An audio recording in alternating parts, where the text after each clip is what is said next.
Welcome Strategy Battle Gamers to another GBHL YouTube channel video. You're here with your channel host GBHL James, bringing you another episode of Speak Friend and Question. This is your weekly Strategy Battle Gaming show where we answer all of your questions that you have about our most favouriteest game in the whole wide world.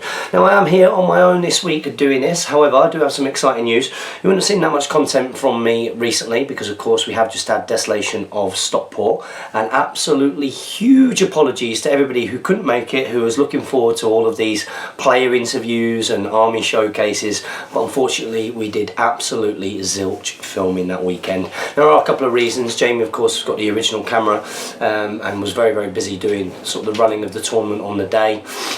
We were obviously hosting a lot of people as well. It was great to see so many people from not just across the UK but across the world coming down.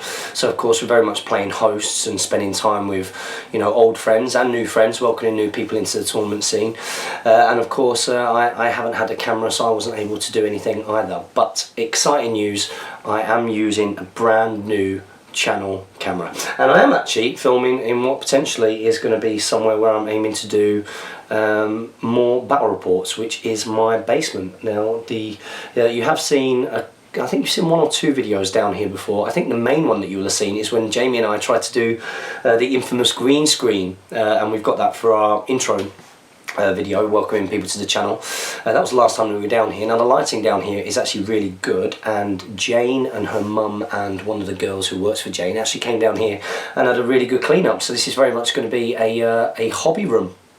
And Jane has said that to me. She's even started buying me wall stickers that can go on there, and she's you know, with Gandalf quotes and stuff like that. So hopefully when the damp won't get to that.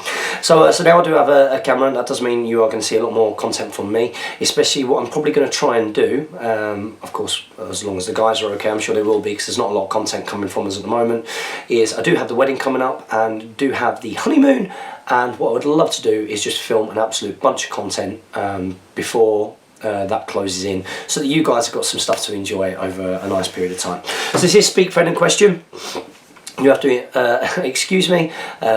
I know that Al Wood in particular will be very disappointed with me, but I've continued to not be very well, although I have now been to the doctors and I did get a blood test on Thursday, so we'll find out tomorrow if there is anything wrong with me. I'm sure there isn't, but I have done the orders. Great to meet you, Al, by the way, at the Desolation of Stockport, as well as all of those other faces that I've not seen before. And Ryan Shady Shore came down as well. So if you're watching this, howdy guys. And Aquathon39 as well. Brilliant. Wobberchicker, I met Wobberchicker. I mean, wow. You guys might look at us and think, oh, these are like YouTube celebrities or whatever, you know, they run this channel, it's really weird to see them and everything. But it's weird for us when we get to put like your screen name or your YouTube name to an actual face. So absolutely great, guys. I hope you enjoyed Desolation of Stockport. Record-breaking event, absolutely awesome. I'm still buzzing about it. Okay, so our first question this week is from Awesome Wargaming. He has put, where do you get your GBHL dice from? Well, currently they are only available if you manage to attend a Great British Hobbit League tournament. I know that Jamie was selling them at the Desolation of Stockport. I know that plenty of people were asking for refunds. Not because they don't like the dice, but they didn't seem to be rolling too well. However, a few people did really well with them, and people have won tournaments with them. So I actually think it would make a very interesting Palantir discussion to talk about dice and dice superstition, and at what point, you know, like, because people have got it. So for example, my big blue dice, you'll know which ones I'm talking about. Like, I honestly feel like when I roll them, they roll really well. But do they roll really well, or am I just noticing it? And then I have been a bit superstitious and think that the GBHL dice don't really work well for me. But is that true, you know? So I actually think that'd be a good topic conversation. So for the time being, just because of postage costs and everything, I think that they're only going to be available at tournaments. However, you can contact Jamie Giblin. He's in charge of dice sales, as it were. He's the dice sales manager. So hopefully we'll be able to get them out to some of you guys across the world at some point. Oh, and we might have some exciting news for anybody who's stateside soon. So keep an ear out for that. That's right, just let your imaginations run wild, because it's awesome. Okay, so next up we've got Pandemonium 1377. He's put, hello James and Jamie. I think I'll have to repeat my question from last week since I messed it up. So you put another list here. Ah, right, okay, so your list was the one that had Druzag as your leader, Wild War Chieftain, 3 Giant Spiders, 2 War Marauders, and allying Shelob. Apparently you put Cancra last week and we had no idea what that was. and Cancre is the German word for Shelob, which I didn't know. You learn something every day. I think you said it's above the bow limit, but I changed that now. But I have 15 points left. What would you change? 15 points. What would you get in there for 15 points? I actually think it's worth bringing a couple of just sort of bare bones Wargs, because you've got Druzag there, and although it's terrifying if he's enraging giant spiders, or the likes of Shelob, which I think he can do. But what's more terrifying is like when you, let's say for example you're a Rohan player, you've got a fight 5 hero, and you're having to heroic strike to beat this massively enraged, overpowered basic Warg that's cost hardly any points. So I would say getting a little bit of chaff that you can do that with. Some just basic Wargs would be really good. So I hope that's helpful. Next up we've got Zarfire Engel. He's also put Cancre is what Shelob is called in Germany. Brilliant. Do we have lots of Germans who watch this show? Comment below if you're a German. You put, love how you casually rolled sixes with those new dice. I know, these were, of course, in our last Speak Friend question, we had the wonderful Jan Luchtenberg, or the Blonde Rider, coming over from Holland, with Jeroen Felix, who came over, and he is Games Workshop manager in Rotterdam, and he runs the White Scars YouTube channel, and of course we have shared a battle report of theirs before, and they very kindly gifted us some dice, and on my first dice roll I got double sixes. That was a good sign, and I did actually manage to use them over the course of the weekend. So we did have an odd number at the tournament on the second day, I think, so I did have to play some games on the second day. A couple of really great games, some good guys. I think I met Dan Huckvale, had a really fun game. He had all mounted Rohan, so it was a very emotional dilemma for me, I have to say, having to take that down in what was a very good close game against my all hero. And I also played Joshua Triffitt twice as well, once with the all hero and once with a beautifully painted Angmar army, which has been given to me by Generation Shift, who's Matt Davies, and I'm looking forward to doing an army showcase and some battle reports with that in it very soon. And yeah, I used those dice and they were awesome. They did very well. And your question for this week is, how would you play the 3 hunters in a 400 points tournament? Okay, so let's say you got bare bones 3 hunters, 400 points. Okay, so how would you play them? Well, you need to keep them pretty close together. I tend to, because I like using the 3 hunters. I think it's dead cool because it's very cinematic. So let's look at it from a tactical point of view. Well, you want to, as much as possible, if you're against things which have got lots of bow fire, then you need to get stuck in pretty quick, because Legolas isn't just going to be able to do this on his own. But if you're up against something which isn't, let the enemy come to you. Remember, always play the scenario. That's very important. Remember that Legolas and Aragorn are relatively soft. I know that sounds, but they are. You know, Legolas with armour is defense 5. Aragorn with armour is defense 6. There's plenty of strength 4 and obviously strength 3 out there, which is going to deal with both of those. You want to use Aragorn's 3 point of might to try and draw as much of the enemy might as you can, so that it becomes really important in the end game. And I tend to use Gimli as well and just get him stuck into troops. Use him as a way of blocking off troops, because he's very unlikely to die quickly. So yeah, just give it a go. That's all I can say. Give it a go. Maybe watch over a couple of our battle reports. There are a couple of 300 battle reports, so if you've not seen them, go check them out. Okay, next up we have got Colin Higgins. Colin Higgins has put, hey guys, I think Theoden works very well if you just use Ale the Young's profile for him instead. Well, then you're using Ale the Young, not Theoden. Not to be pedantic. I was wondering, what do you think is the most underrated model in SBG? Okay, well, let's start off with the first bit. Well, remember, Theoden isn't an awful profile. Theoden he's an alright profile. He does suffer from the lack of will. If you're up against, if he's one of your main dudes, and you're up against an enemy who has got any form of compel or transfix, he is in big trouble. You know, in particular, those spells. There are obviously other spells, but he's in big trouble because he can just get out of the game, you know, on a relatively low casting spell.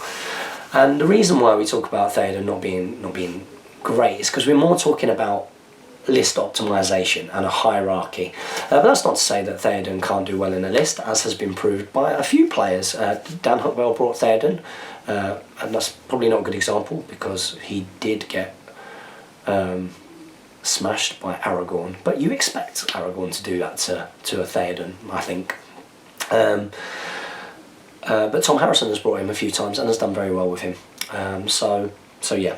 Anyway, a little bit more love for Theoden. Gorgeous model as well, and of course anybody out there who's into fluff, then trying to get Theoden into your Rohan force is very cool. Obviously, number one hypocrite here. I've never done that. So, okay, the most underrated model in SBG. So, underrated model. Underrated model? No, I mean, do you mean underrated profile? Profiles that people are. Well, the thing is, the game has been going on for a very long time now.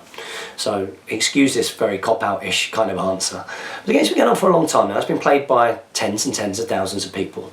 So people tend to know the profile. You know, even profiles which, you know, are underpointed. You know, they might be really strong because they're underpointed. They get recognised as having a really good role. So in terms of underrated models, let's have a good think. This is a tough one, especially for me and how my brain works. Do you know what? I'll put that back out there to you guys. Ultimate cop-out answer, but I'm interested. Like, what do you guys think is the most underrated model in SBG? Because anything that I'm thinking of that's going through my head isn't underrated. People know that it's got a really good kind of place, as it were, and then, you know, I don't think there are many underrated things. Oh, I could be wrong. I could be wrong. So I'd be interested to see what you guys think. So next up, we've got 19 Mark F91. This is Mark Furness. He has put, "Hey guys, gutted I missed Desolation of Stockport 2015, but I hope you had a great time." Yeah, it was absolutely awesome. Wonderful to see everybody. Another relaxed tournament. Great games, great prizes, a new champion, and very exciting. Lots of really good social stuff. I was gutted that I wasn't 100% for the weekend. I really was not very well, but everybody was very lovely, and you know, banterific as always. So yeah, it was cool. Make sure you make it next time. Just wanted to know when your second tournament of the year will be. Our second tournament of the year will be early October, I believe the first weekend of October. For anybody who is planning to come to our next Stockport event, which is going to be early October, first weekend of October, then guys, get planning, get on it now, because if we can beat the record, you know, twice in a year, that would be phenomenal, absolutely phenomenal. And I will be in charge of putting the scenarios and points together for this. So do you know what, again, let's put something back out there to you guys, a bit of a GBHL James speak friend in question to the SBGers out there. But like, what kind of points values or types of games would you like to see? You know, just interested. I might not listen to you at all, but it's always interesting to hear. So yeah, that's when it's going to be. And you put, from looking at the schedule file on GBHL page, you've got placeholder for 3rd or 4th October. Is it likely to be this date so I can book it off work soon? Thanks, and happy strategy battle gaming. Yes, it's pretty much almost certainly going to be that date. I think that we've got that booked in at the Northwest Gaming Centre now. So it'd be great to see lots of you coming to that. Yeah, that would be absolutely brilliant. Okay, so next up we've got David Whittaker. He's put very good answers from the 4 of you last week. Yeah, always nice when there's a group of you, isn't there? You know, because you get that buzz off each other. And every now and again, you know, of course, there's a question which one of us might struggle with in some way, more often than not me. And I need someone to sort of at least light the fire of what the answers are going to be. And likewise, you know, I might help get the discussion going. It was really nice having the 2 Dutch guys in there and give a different perspective as well. And 2 really nice guys. But very sad I couldn't make it to the tournament. Yeah, it was very sad. But I do plan to be at Stockport 2015.2. By the way, I do think you should keep the DOS name, as it's become iconic in a way and is very relatable. Hey, listen, I agree. I completely agree. But Jamie, GBHL Jamie, has put me in a very difficult situation here, because he was very, very, very anti the idea of Stockport 1.0, Stockport 2.0, Stockport 3.0. He was very anti that. And by calling the first of our events of the year Desolation of Stockport 2015, he has not left. He's not left very many places to go. So, what we do with that remains to be seen. But I guess it is down to me. I think because we put 2015, it is likely to maybe be like Desolation of Stockport. I guess, would it be 3.0? Because the league final wasn't 3.0. The league final was the league final. 2015 isn't 4.0 because it was 2015. So maybe this one should be Desolation of Stockport 3.0. Maybe. Let's see. You've put, if you could have an 800 point force which you don't currently own, custom painted for you from scratch, what would it be? I think Jamie would definitely go for Lake Town. He's wanted a Lake Town army for a long time. And in terms of an 800 point force which I don't currently own, that was custom painted, I mean, I would love a Dunlending army. I'm very jealous of people with Dunlendings. I do like that whole look. That's very cool, very cool. 800 point force. Definitely not Easterlings, of course. I own Gondor. I own some Hood stuff. Do you know what? Maybe the new Mirkwood Elves, the balanced sort of new Mirkwood Elf army. But then again, I've already started getting together some of the heroes of that. So thank you very much, JT of Awkward Battles, for sorting those models out for me. I'd highly recommend to people who are looking to get a good discount.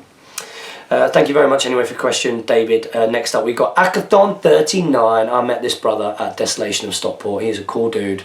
Very nice to meet you. Hi guys, I've just gotten back from Desolation of Stockport 2015. Yes, you have. Such a great tournament and first time experience. I want to thank you both for hosting such a great event, and I really hope you enjoy the stuff I got you as a little thank you. Yes, an absolutely huge thank you. I can't remember what you got for Jamie, but my Akathon got me like the Making of Smaug book, and it's about a lot of the concept art for how they came up with the Smaug idea for Weta, and that's really cool. I really appreciate it, and it was a lovely gesture and a really interesting bit. So it is there now on my bookshelf. I've read it twice, so thank you very much, buddy. Here's a little rule query I ran into over the weekend, and I wasn't sure of, but me and my opponent decided to allow. Thorin's Orcrist was shattered first turn of the game. Eek. Yeah, that's horrible, isn't it? Shatter's such a horrible spell. It's awful. And was surrounded by the Goblin King and 4 goblins. I decided to Oaken Shield. Do I still get the -1 to fight and the strength 1 to wound? At the time, we decided that I don't, seeing as he's fighting with the shield, not the actual weapon. Is this wrong? Thanks for everything, and I look forward to the next event in October. I think when you shatter a weapon, the model counts as being unarmed.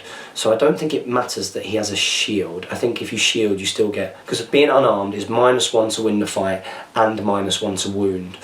So I presume that if Orcrist was shattered, I presume that that would mean that he would then count as being unarmed. So it sounds like maybe you played it a bit wrong, but I won't worry too much about that. If anybody knows the definitive answer, of course Jamie isn't here, so just let us know in the comments below. Okay, next up we got Wobchika. This was my partner in the what was it called? What's it called? It wasn't Contest of Champions. The Duel of... Anyway, the game basically where you've got like a couple of heroes, and Damien and Tom had like modified it, so there were like rules this time round. I have to say, I'm not calling out making the rules around it. I did very much enjoy the first time that we played this, when it was just like a free-for-all and there weren't really any rules. We made it up as we went along, because that was so much fun. However, this was fun. We kind of made like an official little game on the Saturday night, went back to the gaming centre after we'd all had our curry. Apologies to anybody who was on my table and was waiting for ages, by the way. Not really great, but fantastic company, even if we were a bit slimmer by the end of the night.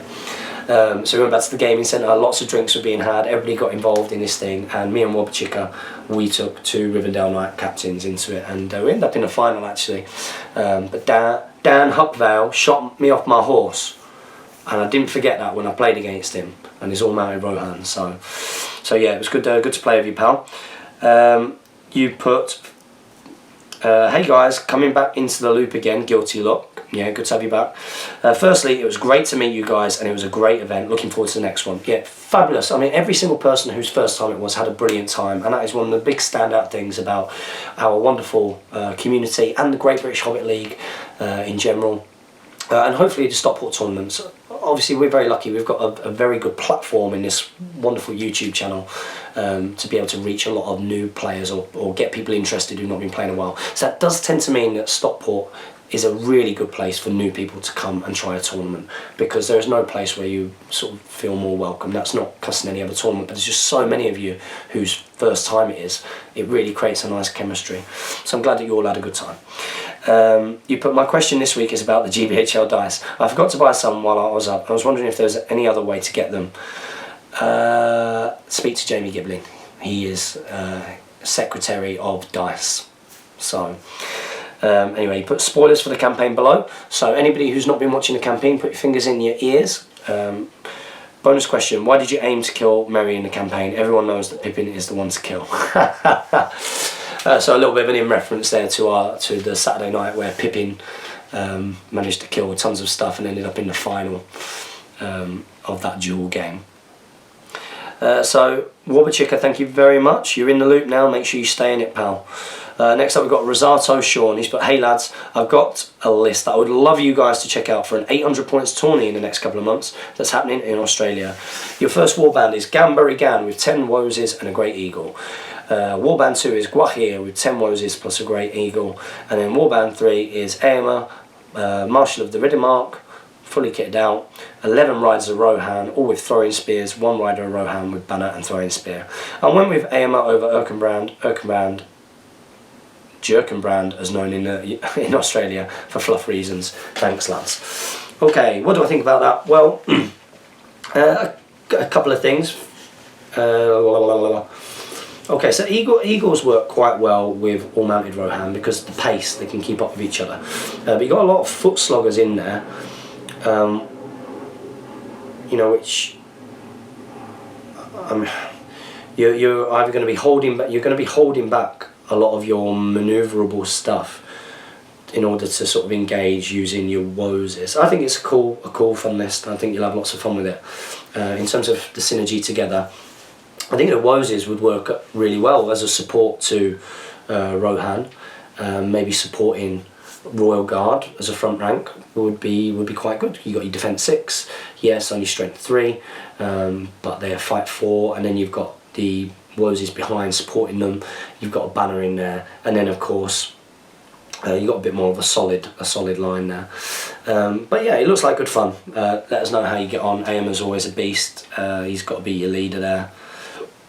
3 Eagles in there is going to have lots of fun. I just think that might be tough with your 20 Woses to keep up with everything else. But that being said, I have been wrong in the past.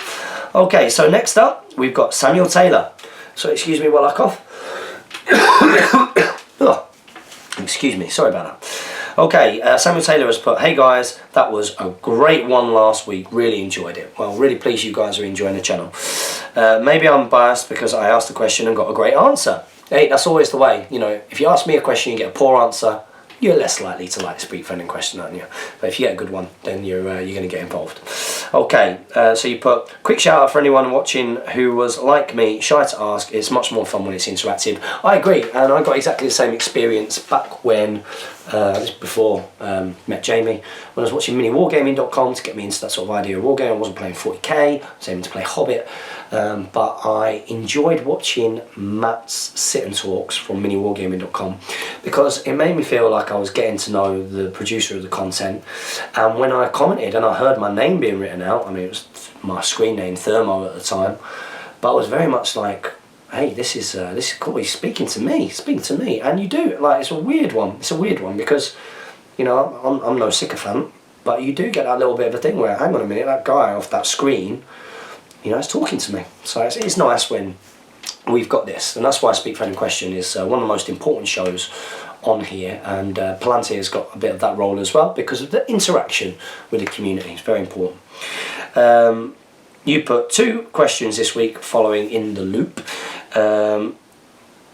You put, What do you guys think about converting models to make heroes or troops you don't have or can't afford? E.g. Warg Marauders, Gildor Inglorian, Beragond. Okay, so as long as it's a good conversion and it looks something like what you're aiming to do and some effort's gone into it, then it's not a problem. So for example, Warg Marauders. Okay, Warg Marauders, well, I've seen lots of people convert Warg Marauders and they've got themselves Wargs, especially the new Fel Wargs, which are quite dynamic, or they've even used Fenrisian Wolves from 40k, and then got the Goblin Archers, because they've got a very sort of John Wayne, cowboy-esque sort of full nappy, full diaper stance, as it were, and they can slot over it quite easily and look like Warg Marauders. So I've seen that conversion. Gildor's a bit of a tough one to do, I think. Because he's just an elf with a cape and a cloak and a sword. So I think as long as you could. Most elves have got cloaks. As long as some kind of effort's gone into that conversion, and I think they would be acceptable. Beragond could be a reasonably easy one to do. You get yourself a Citadel Guard, and then like put a head that hasn't got a helmet on top of it, and make sure that he's got like a sword.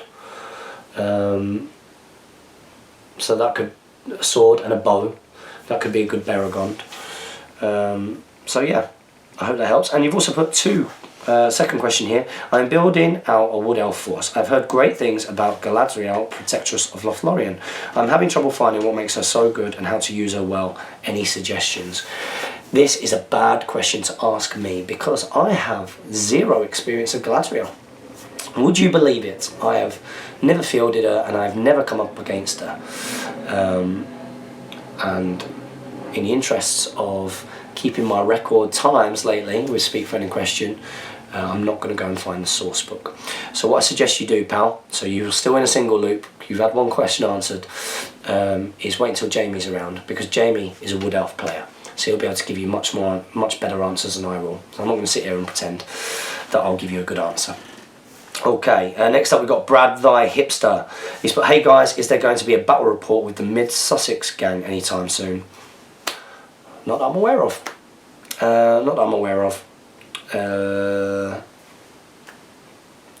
I guess, you know, any chance of that happening will be like if the campaign needs to move down south and Damien needs someone to play with. Sam's not a million miles from him, so maybe Sam Page would get involved in that. But no plans for that really.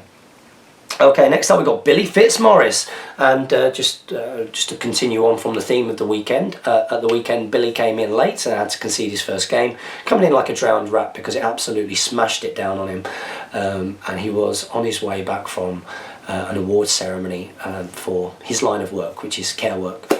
So big congratulations to you, Billy, for getting your nomination.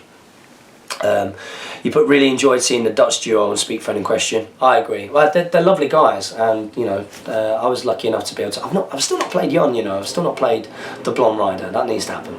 But I did play Jerome.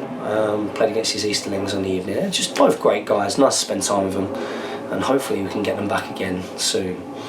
I agree with David Whittaker about not changing the name for the Desolation of Stockport events. Hey, you know, speak to Jamie. It's his fault. It's not my fault. I wanted it to work like UFC events, you know, like one day we would have Desolation of Stockport 137, you know. I think that'd be quite cool, but we'll have to see.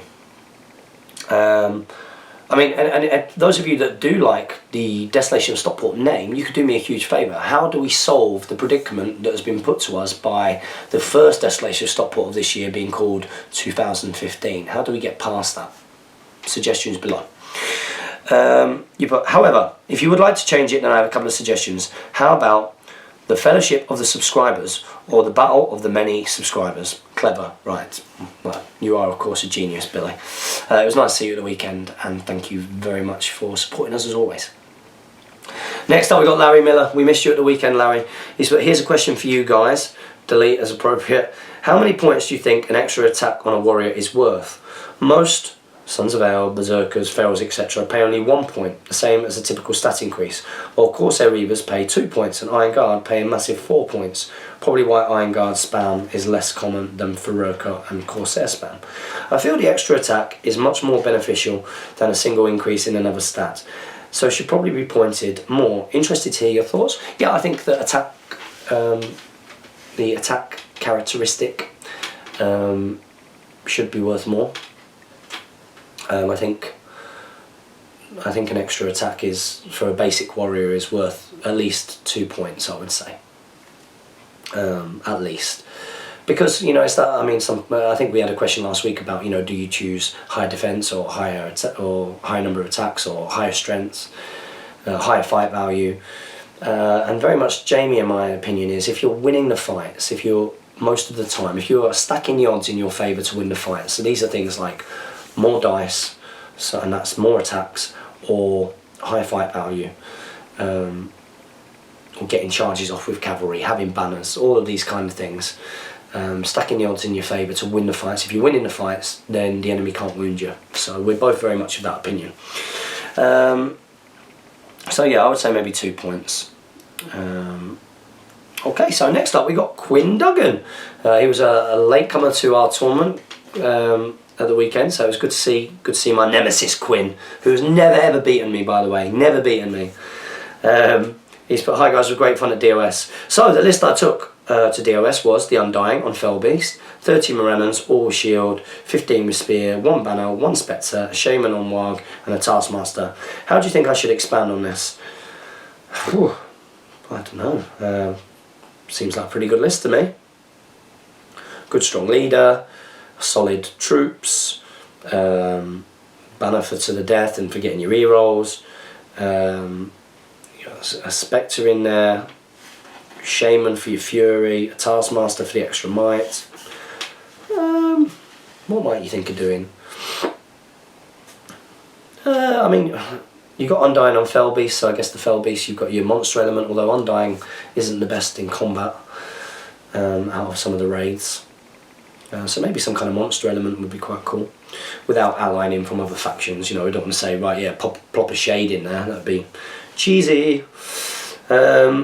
And you put also thinking of an Erebor army and Durin's folk allies with King's Champion represented by Thorin, Feely and Keely. Would this be okay?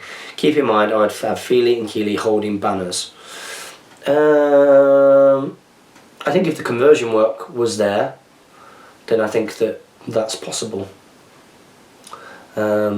Yes, I think if you do a bit of conversion work, I think that people would be pretty cool with the King's Champion effectively being a Thorin model converted, and then Feely and Keely being the bannerman holding banners. I don't see why not. But that's down to you tournament organisers. You know, Jamie might not be okay with that, and therefore we'd have to have that discussion. And you know, Mid Sussex Wargamers might not be good with that. Titans probably would be. They like the rule of cool.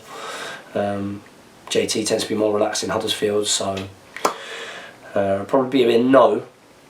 If there is another Throne of Skulls by Games Workshop. But okay. You put also, Jerome in the comments, could you tell me how they say Morannon Orcs in Dutch? And Rotterdam White Scars, Jerome has replied himself, and I'm not going to read that out and get my accents dodgy. Okay. So next up we got Ross Diggle. Good to see Ross at the weekend. He's moved away recently, so I've not seen as much of him, but it was nice to see him at Desolation Stockport. He's put, nice to see the Dutch duo co-presenting. Oh, and I suppose Jamie for turning up to help James, Dora the Explorer Clark. I still don't understand that reference. I need to go on YouTube and check out Dora the Explorer, I think.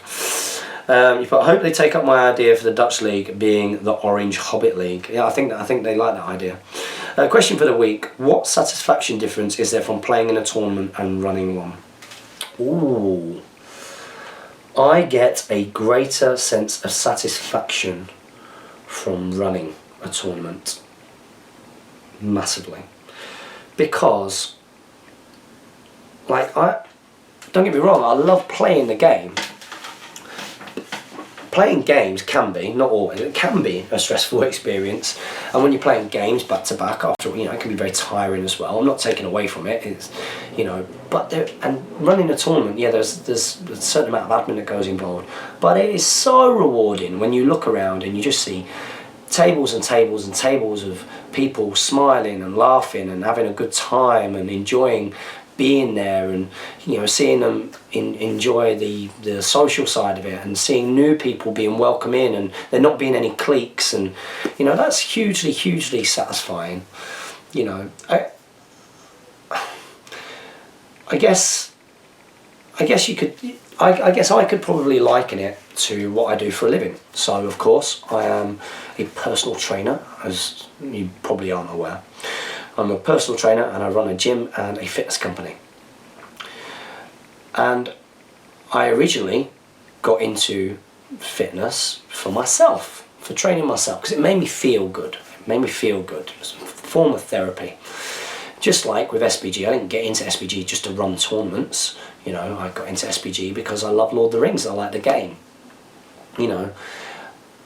And now I get more from, don't get me wrong, I love my own training and I love it. I love that feeling it does for me. But there is no better feeling than seeing somebody, who's lacking in confidence get to where they want to be from fitness. And it's the same with seeing people enjoying playing the system that you love as well. I love walking around, looking at the boards, seeing the games unfold, That's just looking at the terrain, seeing Hobbit Hole and people playing over them, or playing in Gondor or Rohan or whatever else. I love that just as much. So I would say I personally, and I think Jamie, as competitive as he is, both competitive, but as competitive as he is in terms of he likes gaming, I think he really enjoys hosting as well, like I do. I think we both really enjoy hosting.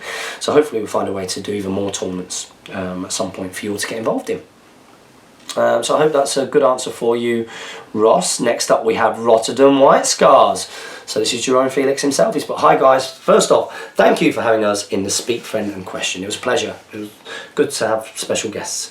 Myself and Jan really enjoyed it, and we are definitely coming back next year to Desolation of Stockport 2016. Might not be called Desolation of Stockport 2016. Depends what happens with this event in October now, like what we're going to call it. Now, my question for you for this week to you guys, Jerome asking the question, which army should I bring next year? My Easterlings, or a new idea of a Thilian or Scylla themed army, or my Champions of Erebor with the awesome painted Thorin? Thanks again everyone guys. Cheers, Jerome and Jan. P.S. James, next time I will beat you on the camera. Hope the Scar Dices will do you both good. Okay, so what army should you bring next year? If you enjoy playing with your Easterlings, bring your Easterlings. They're wonderfully painted, and if you have aspirations to try and get good with them and to do as well as you possibly can with them, then obviously you want to be playing as them. However, it's always good to have a target for painting new miniatures, or painting a new army, and having a tournament as an incentive for that is a good thing. So I think bring something new. That's what I would personally say, but only you know the answer to that question, really. I do like a Thilian or Scylla themed armies, I have to say. I do love those armies. I love the fact that Al Wood, in spite of the fact that Jamie and I both said that the list would probably be reasonably terrible for various reasons, but Al Wood brought all mounted Minas Tirith. And it just looked cool. It looked like that bit where they move out the movies. I walked around, I loved looking at that table. And, it was lovely meeting Al, really nice guy. And I just loved seeing that. So, yeah, I've got a little bit of a weakness for... I do like Minas Tirith, I do like Gondor. I like men. But you know what I mean? I like the kingdoms of men. I like the human race, the human endeavour, as it were. Like your Rohans and your fiefdoms and... Ooh, Mr. Miyagi. And you Gondor and everything. So yeah. I think new army. And in terms of beating me on the camera, well, you didn't beat me off the camera, so I don't think you'll have any luck beating me on the camera. You're going down again. That's right. Me and Jerome had a game late on the Saturday evening, and my all-hero took him down. Okay, he's very unlucky early on though. Next up we've got Nomagestus. He's put, hello Oh no, it's Al Wood, sorry. Al Wood, who I've just been talking about. I didn't ask a question last week as I decided I could do it in person. It was great to meet so many of the guys who I've seen on the GBHL podcast and the other show. You must be referring to that Palantir nonsense. And of course meeting Jan and Jeroen from the Netherlands. It was a really good weekend all round, as you said it would be, and there are quite a few faces that I hope to see later in the year. Barry, Tom Pickard, who's my favourite votes for most sporting, Quinn, Acthon 39, Spider Andy, the guys from Scotland, and Wabachika. Yeah, it's mad, isn't it? It's mad. You meet these people that you know as names on the internet, and then all of a sudden they're these great guys, and you know, you've got the Hobbit in common, and for some reason everybody gels, and it's, you know, it's a magic atmosphere. So you do make some real good friends, which I've certainly found, and that's why I invited a bunch of everyone to my wedding. So but thanks to Jamie and Jamie for the great event. Absolute pleasure. You were right about all mounted Gondor guys. Time and again, the low fight value and the low strength hurt me. Low strength, yeah, I mean, the low strength hurts you if you're not getting your charge off. Lances are good, but if you're not getting your charge off, then it's not great. The bow fire wasn't really doing it, but when I could charge, my knights did really well, and receiving bow shots was okay, as I didn't suffer too much from it. Monsters, Raves on Felbeast, and Gandalf really hurt my force. Yeah, well, hey, wait until you're up against Old Thranduil, you know, or Stormcallers. They really ruin your day as a cavalry player. Now, I don't know whether to keep playing with Gondor and just try to capitalise on some of the lessons learned, or paint up a new army for next time. Well, you really like Gondor. I mean, I think it's always good to try and learn from your lessons. I mean, I did awfully in my first tournament in Preston, and this was after like a long running victory streak on the channel in the early days, where I just kept on winning with this all-mounted Rohan force. Went to a tournament, did terrible, you know, and there was a small group of guys got absolutely battered. But I learned lots from it. I went away, carried on learning from Jamie and from other people that are playing, and found a way to make my all-mounted Rohan force work. So yeah, if you can do the same for your Gondor, do. But it doesn't have, it can't, even with the Citadel Guard firing bows, it can't do what Rohan does all-mounted, that makes it kind of just about work if you're lucky and win your roll-offs. So so yeah, it's up to you. What army would you paint? Let me know what army you'd be thinking of. My question this week is, what was your favourite army from the tournament? Mine was the Spider Army, wonderfully painted and some great poses. Cheers, Al. That was beautiful. I must admit, that was beautiful.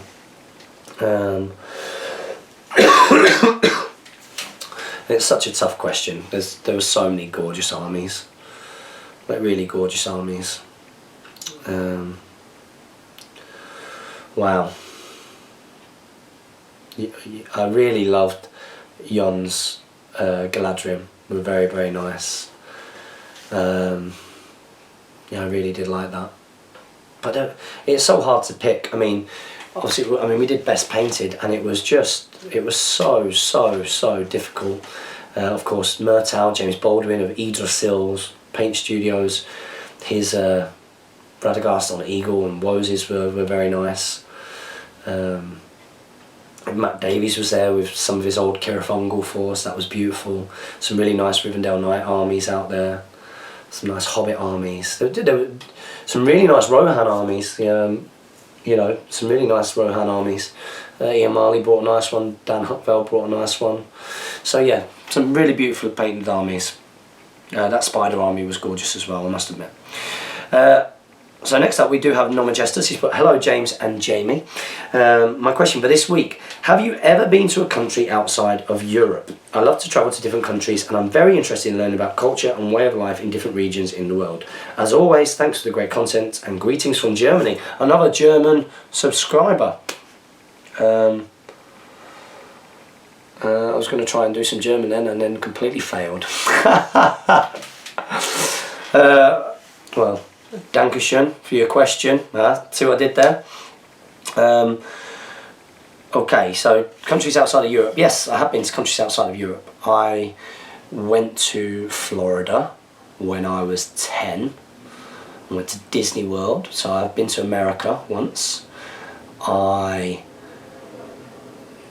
Then as a country outside of Europe, I think the next time would have been when I went to Iraq. So that included stopping off in, I can't remember if it was Qatar or Bahrain where the American Air Base is, but we were there. I've been to Kuwait as a result of being in Iraq. I've been to Morocco. That's outside of Europe. I'm not sure if Cyprus counts as being outside of Europe or not, because it's 50-50, isn't it? Between Turkey and Greece. So yeah, I've been outside of Europe a few times. I would highly recommend trying to get out there and travel as much of the world as you possibly can. Although Europe in itself is such a melting pot of different cultures, such very unique different cultures and history, that even if you were just travelling within Europe, then you've got a lot to learn. So, you know, the travelling never stops, the learning never stops. So thank you very much, Non Majestus. Next up we've got Akathon39. He's put just so it's easier and quicker to get through the many loops, I'll from now on ask my question in one comment. Good work. Was that a suggestion from Jamie this weekend? I think it might have been. So you put question 2. How did you find hosting Stockport this time around? Did everything go how you planned and expect? Yeah, it was great fun. Really good fun. I wasn't expecting it to be 6x4 boards, but that was Jamie's decision. So that was just one off the top of my head, which I wasn't expecting. I was a little bit gutted, although the food on the Saturday night was so cheap and nice. And of course they worked really hard to get us in, but it did take a long time for some of the first tables that came in to get served. So our table were waiting for like 2 hours for starters. So I was a bit gutted about that, and I was gutted that I wasn't very well. Obviously being very poorly did not help, but I did try and be 100%. I hope I did not bring the tournament down. I did try and make sure that I had a sort of positive demeanour, as it were, throughout the tournament. So, but apart from that, yeah, nice relaxed atmosphere. Nice to see a new winner. That's no cussing on Ed Ball at all, but I think it makes it more exciting for the next event when your champion has been dethroned in some way. So will he regain it at the next Stockport event? We can only wait and see. You put question 3. In an Erebor and Durin's Folk alliance, who's the best leader to have? Thorin, Dane or Durin at 600 points? And what's the better option for some of the other points ranges, 400 to 800 points? I think Thorin is a very solid leader. He's got all the threes in the right places. He's got the fight value.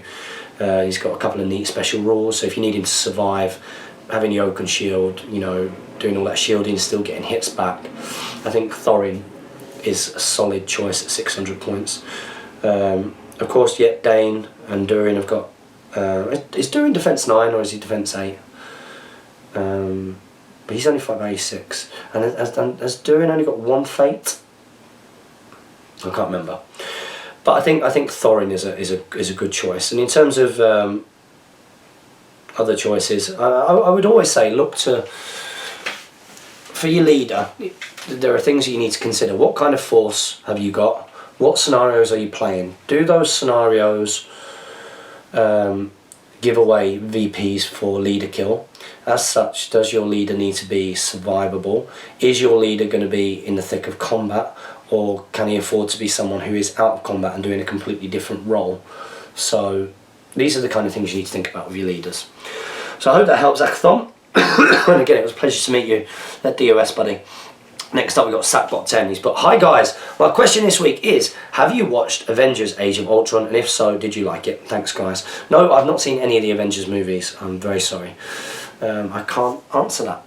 But thanks for your question nonetheless. Next up, we've got Thomas Donahue. He's put, greetings, Melin. And I stand corrected from last time. Dutch, English and Elvish is an impressive list of languages. Thanks for answering my question about terrain. I bought some trees like you suggested and managed to pick up some awesome aquarium ruins as well. Yeah, that's something that JT does quite a lot. He excuse me, he'll go to an aquarium and get like little ruins and things along those lines. But there are some great custom terrain builders out there in our community. Rick Fryer, who is part of Mid Sussex Wargamers, is a tremendous terrain builder. In fact, ever since telling him that I would purchase and agree to purchase his Gondor terrain, which is beautiful, by the way.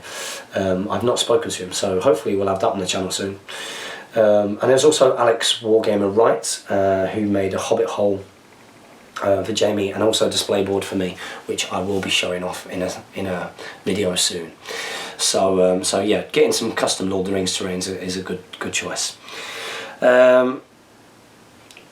Okay, you put. My question this week is, what do you think of the changes to Bolg's look and role in the movies? I was really excited when I saw the original and terrifying concept photos for him, and was disappointed when he was changed. I know this caused some issues with GW, hence why we have the Gundabad Orc General miniature. Okay, so what do I think about that? Well, yeah, I did like the look of the previous Bolg, but not any more than not any more really than the new. I think the new one looks fine, looks menacing, and I can see why they did it. And it all comes back to the changes they had to make for Azog. So the changes they made to Azog, which I think were a good choice. Although to be fair, let's rewind. I think they could have just afforded to have one. You know, you didn't need Azog and Bolg. You could have just gone by the by the books, and Azog is dead, and Bolg is the what do you call it? The antagonist, the nemesis, as it were. So yeah, I know that they did that to bring him a little bit more in line with Azog, and I think he looks fine. If I was attending a tournament, would I be able to use this old Gundabad Orc General model instead of the newer one, as his old miniature picture is shown in the Heroes and Villains of Middle-earth supplement from Black Library? Again, it's down to your tournament organiser. I don't think that me and Jamie would have a problem with that at all. You put also, what are your thoughts on CGI versus people in suits in both the Lord of the Rings and Hobbit movies? Thanks in advance, and happy strategy battle gaming. I have a huge problem with this generally. I think that CGI done really well can look awesome. I think CGI can be overdone and make things look... You can lose the immersion, because it just looks like people... You can just tell that they're in front of a green screen. Everything's too smooth and too clean and just too cartoony, you know. I do like... I like a good example is Star Wars. Star Wars is a great example of this. It's a phenomenal example of this. You know, I just think that when you CGI things, I think you lose some of the engagement from the actors, because they are running around having to engage with nothing. And I know that that's happened a lot in The Hobbit in particular. You know, a lot of blue and green screen, you know. And I think you can lose something from it. I'm a big fan of, like, a good example is look at the original Star Wars movies. You know, look at all of, like, the suits and the puppets and everything that sort of has gone into the costumes, the rubber latex and things. Some of them look awful, but, like, it's still immersive. You know, there is something about it which you're there, and, like, a good example of how you lose this is like when you've got the remade versions of the new Star Wars, so all the new digital editions where they put on top extra CGI. There's too much going on in the screen. There's a temptation for there to be too much going on, so you lose sight of what is actually going on. And you stop being as immersed in it, because you can tell it's not real. It becomes... And then you lose connection with characters, because it feels like you're in a computer game. You feel like you are watching a computer game unfolding, rather than you are in the room with the characters and with what's going on. So I'm a much bigger fan of suits. I think the CGI can be great. Look at how Gollum was done. Wow. I mean, that is outstanding. That is outstanding. But that is a mixture between so many different skills to make that happen. They made sure when they did that CGI that they didn't lose the acting and human element. And one of the reasons why Gollum is superb isn't just because of amazing CGI, it's because of an outstanding performance by Andy Serkis. So I'm very much sort of men in suits. CGI, yes, definitely, but don't overdo it, because you lose something. You end up watching a video game and then you don't have the same kind of connection with the characters then, or with the story of what's going on, because it's just too much going on and it just doesn't look real. You're not immersed. So I hope that is a good answer for you. Next up we've got King of Rome. He's put, nice to see some Dutch guys on YouTube that also play the game. Big Dutch community out there, guys, and this is a big shout out to the Dutch community, because the reason why the Great British Hobbit League has taken off so much in terms of tournaments this year is because people are willing to travel. They're willing to travel an hour. They're willing to travel 2 hours. This is my mission. So if you are watching, if you are a strategy battle gamer, wherever you are in the world, don't be put off by travelling an hour or 2 hours. It is worth it. Build a community that is willing to travel. That is how this community is going to keep going strong. You know, you want regular tournaments that happen all over the place, and you want to build from a core group of players that welcomes new people in, that are willing to go to these events, and by supporting them, it's going to pay off in the long run. So, so yeah, that's my shout out. Get involved, guys. Wow, next up we've got Peter Sanson. Not heard from you for a long time, pal. Welcome back. Where have you been? So I've been out of the loop for a while, figures, but been watching and always liking at least. Good man. And now I have a real rules question. If a monster chooses to barge, can he choose to push an enemy into a wall, even if it is possible to push him the full 3 inches? I haven't got the rule book with me, but I'm pretty sure that you choose the direction, as in the monster that's barging chooses the direction that the barged model goes. So therefore, you can barge that model and you can aim for it to go into a wall, and of course if it's not completing its 4 to 3 inches movements, then there are repercussions to that. Now I know that there has been some controversy in the last few months because of the idea of barging and sort of doing a kind of chain reaction of knocking people over. But remember, if you barge into a model and it's one of the opponent's models, that model doesn't get automatically knocked down. It makes way. You can make way as normal. So yeah, just something to remember with that. So you put, yeah, can a monster player choose a direction that means they can't back away to full 3? Yes, you can. I've done that before myself. Also, even if the monster player decides where models that make way are moved to, I assume the controlling player gets to decide if he wants to make way. That's absolutely true. Controlling player does get to choose whether he wants to make way. Next up, we've got Camille Demansky. Good to see him at Desolation Stockport, as per usual. Although you were a bit quieter than normal this time. I felt like I didn't spend any time with you at all. But hi guys, what a fantastic weekend that was. Yes, it was. Great to see you all and some new faces. I hope you'll reach 70 plus players in the next one. Yeah, that's what we're going for, guys. You know, Throne of Skulls last year had over 90 people. The largest UK independent event, which is happening all the time. We need to make sure that our community is, you know, we've got more people coming to our events than even that. Not saying don't go to Throne of Skulls if it comes out. Of course, I want you to do that as well. But if that community is there, that means that that is a market of people who can come and get involved in the independent events. So, you've got, I hate Mondays after a tournament, no questions this week. Take care and you'll never walk alone. Yeah, everybody gets post-tournament blues, including myself. However, I was pretty poorly and I had to go to York to do wedding stuff because not long now at all. Next up we've got William Farquharson. He's put, if you could add one item of optional war gear to a hero or troop, what would it be? Like giving 3 hunters Aragorn a horse. That's a good call. And how awesome was the Desolation of Stockport? It was absolutely awesome, William Farquharson. I don't believe you were there, so make sure that you get to the next one. Get yourself there. Unless you're in, well, even if you're in the States, we get guys travelling across for this. Come over, make a week of it in Manchester. Or in the UK generally. Sorry, excuse me. Okay, giving 3 hunters Aragorn a horse is a good call. Giving optional war gear to a hero or troop. Optional war gear to a hero or troop. I would love Riders Rohans have the option to take lances. That would be handy.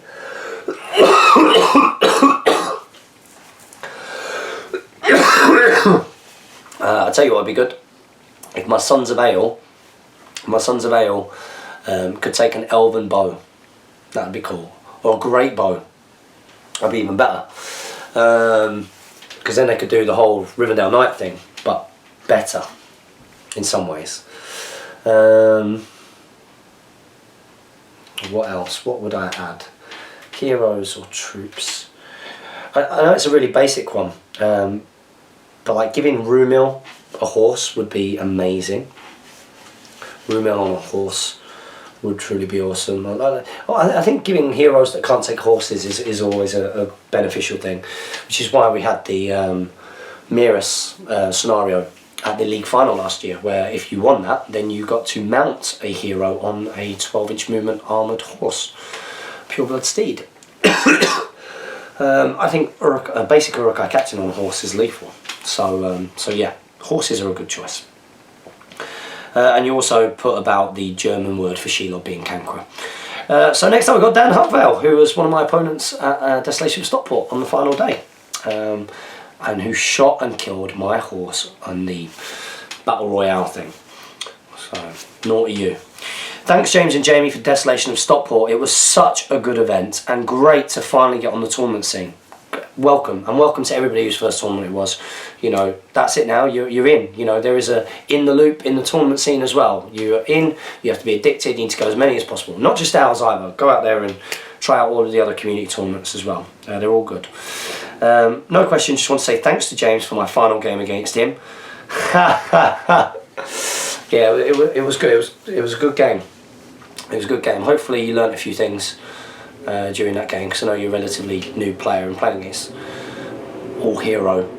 It's tough, especially when you've got a Gandalf there and you've got Rohan. So, but good to see another roaming, all-mount Rohan player. You recommend a Stockport event to anyone who hasn't considered it yet. You won't regret it. Well, I can only echo those sentiments. So we've got two more questions. Next up we've got J22. Well, apparently J22, you are going to the doubles tournament hosted by the Palantir and SBG magazine team. And I believe that they are short a player, and I'm going to try my hardest to come down to that event and be your doubles partner. But if anybody is out there who wants to take that role up and make the decision for me, then do, because it is not an ideal time, because it's just before I get married. So I might be your partner, buddy, so contact me and we'll talk about fluffy combinations. Hey guys, firstly, hope Desolation of Stockport was a huge success, certainly was, and I hope to make the next one. My question for this week, provided if I'm not too late, no, I'm filming this on Sunday actually, because I've only just got the camera, is what, in your opinion, is the best warrior troop that has 2 attacks base? Thanks for the great content as always. Right, well, 2 attacks base. Let's have a look and see what we have got. We've got Iron Guard, very solid. Fight 4, 2 attacks, throwing weapons, defense 6, pretty solid. Decent courage. Okay, not bad at all. Then let's look at ferals and berserkers. Well, you know, ferals are great, and there's such a prevalence of strength 4 out there that sometimes it can work out better to have lots of ferals rather than berserkers, because the defense 6 doesn't always make a difference. However, a berserker is much better than a feral, and a berserker, again, fight 4, same as the Iron Guard. 2 attacks of course, strength 4, same as the Iron Guard, defense 6, same as the Iron Guard. Doesn't have the throwing weapons, but he's got courage 7. That's truly unbelievable. And I guess they did really well in Middle Earth's Deadliest Warband, the berserkers. I actually think berserker is probably one of the best troops in the game. Very expensive, but one of the best troops in the game. Now, some people might argue and say that Corsair Reavers, high fight value, 2 attacks, but let's pretend that you've not modded an axe onto them, because you could mod an axe onto a feral, I think.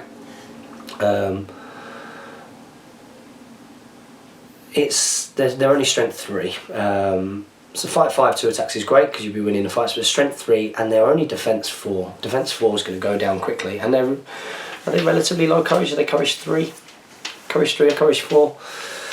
Now, of course, Sons of Ale, pound for pound as it were, if you were going to get one Son of Ale, a Berserker, and you were going to do sort of one-on-ones, then you would say that a Son of Ale should win that, because Son of Ale's got the movement to make sure they avoid getting charged, they can make sure they get the charge, by getting the charge, they've got more odds to win. They've got fight 4, but they're rolling 3 dice, and if they knock down, they've got an axe naturally as well.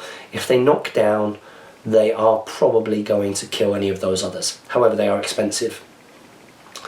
So, obviously, Watchers of Kana have got 2 attacks, and have got such a big role and are so underpointed in lots of ways that, I mean, Watchers of Kana are really good, really good.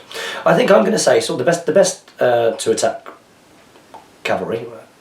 2 attack cavalry would be a Son of Ale, but as a 2 attack model, I'm probably going to go for the solid choice of the Berserker. You know I've not mentioned the Trolls of Harad and stuff like that. I mean, they probably would be actually the half trolls. But I think Berserker is a solid choice. Reasonably expensive infantry model, but can do a lot and very good in the game. So we are coming up to the final question, and we're just over an hour. So I hope you guys managed to get loads of painting done, and I haven't bored you to death in my new studio. We've got Ryan Shady Shaw. Met this guy at Desolation Stockport. Really good dude. Really glad that you made it, and that you had such a brilliant time as well. I know that you weren't sure about coming, but you got to meet some cool people, and they got to meet you as well. So look forward to seeing you at the next one, mate. Well, Desolation of Stockport 2015 was good. I want to take time to thank some people. Steve Preston, the legend. Yeah, really nice guy. I met Steve for the first time, really top dude. Wob Chicker, who nearly saw me die on the train. I've not heard about this, you'll have to tell me. Tandoori Barry. Yeah, we love Barry O'Neill. Top guy, really nice guy. Felt like I spent hardly any time with him because there's just so many people there, but I do love Barry. And obviously you guys at GBHL. I hope to see all you guys at the next event. Seriously, it was good to getting to know everyone and just having a good old laugh. Yeah, great to have you there as well. And I'm glad that you learned so much about the game. One of the good things, again, seeing players like yourself who've never been to a tournament before, is you get to see the community spirit in action. You get to see everybody rallying around and teaching you the game and supporting you, and not being like tournament-y and horrible. So anyway, question time is here. I didn't ask one last week, was too busy getting ready for Desolation Stockport, so I'm going to drop into today.